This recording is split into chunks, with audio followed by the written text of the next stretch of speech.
Does your metabolism suck? Are you sick and tired of being sick and tired? Do you want off the diet roller coaster?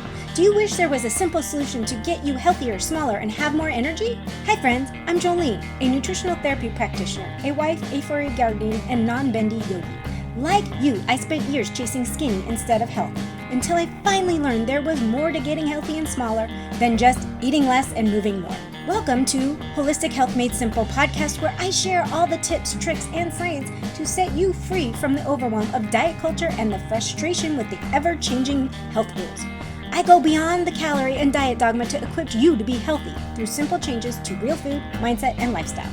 Are you ready to learn how to tailor your journey to you and your current health for solutions that are broken down into simple steps to make it easier to implement?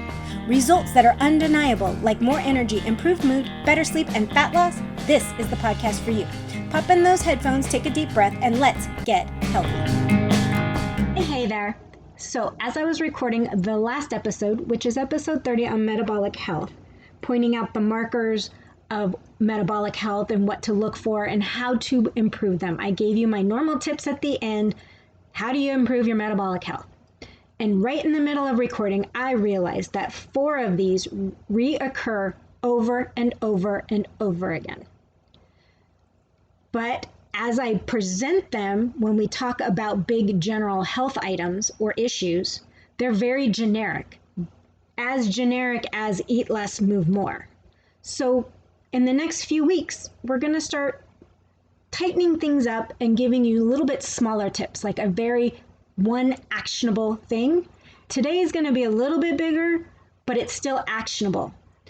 So let's dive into what these 4 reoccurring tips are and which one we're going to talk about today.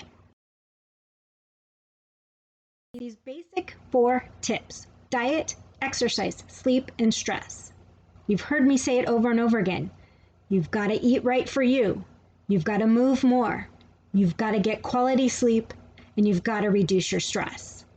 The diet one is where we start. All 4 of these are your basics. Before you go into biohacking or finding some easy buttons, if you don't have these down, no matter what you do, you're going to bounce back. You got to get these 4 things down to stay and maintain health. But diet is a big one, because I often say, and I think I just said this, but you got to eat right for you. What exactly does that mean? You see, each one of us is unique. Bio-individuality, had a whole episode on that too, I believe. But we've got to figure out what foods affect us today, with what's going on inside of us today. How exactly do I do this? I work with people specifically on this to figure out what foods are affecting them. And there's 2 ways we do this. First way is through a food and mood body diary. Basically, for a minimum of 2 weeks, up to a month or longer, I want you to record everything you eat or drink. Not the amounts, just everything, whether it's a few sips of Coke, Diet Coke, whatever, or whether it's a meal. Just write down everything you're eating. Now, if that's hard to do, take a picture of it. Every time you eat or drink something, take a picture of it, take a picture of it, take a picture of it. Your phone records the date, so that'll tell you on this day I ate all of this. And then every day I want you to record, do you have a headache? Did you have any digestive issues? Did you have indigestion? Did you have the runs? Were you constipated? Did your joints ache? Were you sluggish? Were you tired? Were you cranky? All of that. Just record it and write it all down. And then what we do at the end of the 2 weeks or the 30 days, we start looking for patterns. Now, they're not always easy to see, but foods can take up to 3 days for you to have a reaction to. So we need to look at a bigger picture. That's why I say 30 days is ideal or longer, but 2 weeks you can kind of start seeing patterns, especially if you eat the same foods over and over again. We start looking for patterns. I got a headache on this day. 3 days before you had tomatoes. Every time you got a headache, 3 days before you had tomatoes. Tomatoes might be your offending food. We remove the tomatoes. We see if the headaches reoccur. If not, we do it more. This way does take a little longer because we're pulling out, putting back, pulling out, putting back. Along with gut health, we work on the gut health as well, because that also affects the way we react to foods. But we start pulling it out, and seeing what we're left with and seeing if we get the same symptoms. This does take a lot of time and effort, but it's worth it in the end when you start seeing these patterns. Oh, this food affected me. Oh, that food made me cranky.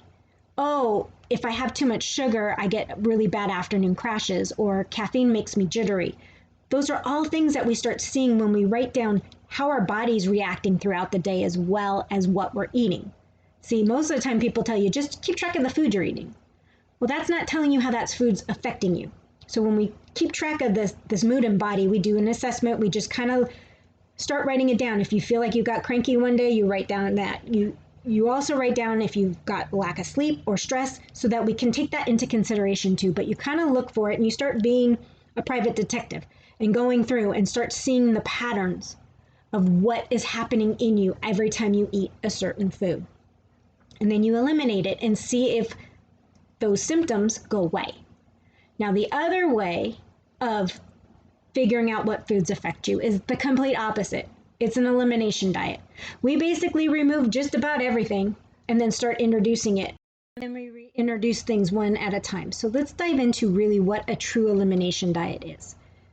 There's lots of different on the web ways of doing this. And even I do it different ways depending on the person. The first way is the ultimate elimination diet, meaning you go beef, water, and salt only for a month.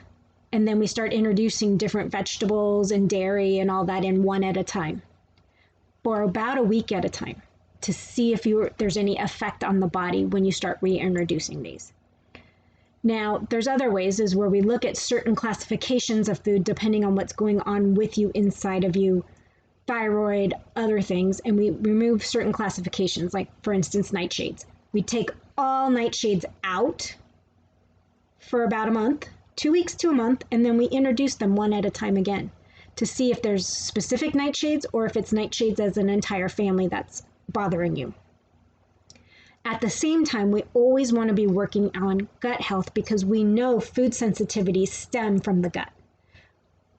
Food allergies are more than a gut problem, but sensitivities generally, once you heal the gut, you can actually start reintroducing foods that were bothering you before. Now, there will be some things that cause joint aches, some arthritic issues and stuff like that you may just want to leave out altogether because you don't want to have these reoccurrence of symptoms. We also, again, make sure that we take a body check as we're removing everything and as we're entering it in to see what's going on in our body when things happen. We also take a mental note of sleep and stress as well because we want to make sure that it's not that causing it that particular day or if it's actually the food. So there's two main dietary ways of doing it: a complete elimination diet or playing detective on your food diary where you don't really change anything, you're just trying to find patterns. The third way would be running a food sensitivity test or a food allergy test. While this is very helpful, it's not always 100% accurate because it gives you levels of sensitivity. So sometimes there's foods listed that maybe don't have a huge effect, but come up as presenting as a problem. Also, if you haven't eaten a certain food in a long period of time, it's not going to come up one way or the other because you haven't eaten it. That's especially true with like gluten. People always want to have a gluten sensitivity test or a gluten allergy test, but they haven't eaten gluten for months. If you haven't eaten it, the test is not going to present accurately. So unfortunately, you have to have all the foods you normally want to eat for about 2 to 3 weeks prior to any of these tests, and then have the test, and they will be a lot more accurate if any foods are offending or aggravating your body. So those are the 3 ways I work on it. If you need help and you want to try it yourself, I suggest, honestly, if you're going to try it yourself, I suggest doing the food diary or trying that way first, taking into account everything you eat or drink and start looking for patterns of when you have symptoms arise. The symptoms will arise anywhere from immediate to 72 hours. After 72 hours, it's probably not an offending food from the day before. So you got to kind of look at things in patterns over and over again. Now, headaches can be caused by nightshades, stress, or indigestion. So maybe something's affecting your digestion and it's giving you a headache. There's lots of things.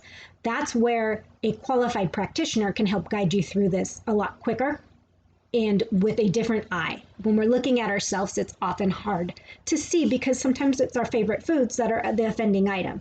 And we don't want to give them up, so we're trying to find something else to blame it on. So our tip today is start with a food diary. Write down everything you eat or drink. You don't count calories, you're not counting macros, you're just writing it all down to see if there's any patterns you can physically see, and start there. Ready to go all in and try the elimination diet? That's the second place I would start. Before you go into testing, which can get very costly, do your food diary, do your elimination diet, and see if something you can figure out on your own without spending hundreds and hundreds of dollars. Those are the first two places I always suggest starting, and I always start with my clients if they're up to the challenge of the work that needs to be put in to do both of these. If you have any additional questions on either one of these two techniques, send me an email. If you really want food testing, send me an email. I will help you with any of that. But the goal is to find the offending foods for you so you can start healing and start moving towards that healthy weight and overall health. On that note, friends, I'll see you next time. Bye. Thank you for joining me today. I hope you enjoyed the episode and it provided value that you can take into your own health journey. I would be incredibly grateful if you could help spread the word. Share the podcast with others that will find the information as helpful as you did. It's through your support that I continue to grow and bring you more amazing content. If you have a spare moment, I would truly appreciate it if you could leave a review. Your feedback means the world to me, and it also helps others discover my show. I read every review and take your suggestions to heart, so please don't hesitate to let me know what you think. Remember, you can stay connected with me by following me on Instagram or visiting the website at holistichealthmadesimple.com. I love hearing from our listeners, so feel free to reach out and share your thoughts, ideas, and even suggestions for future episodes. Once again, thank you for being part of my community. Together, let's keep spreading the knowledge, inspiration, and great conversations. Until next time, have a blessed day.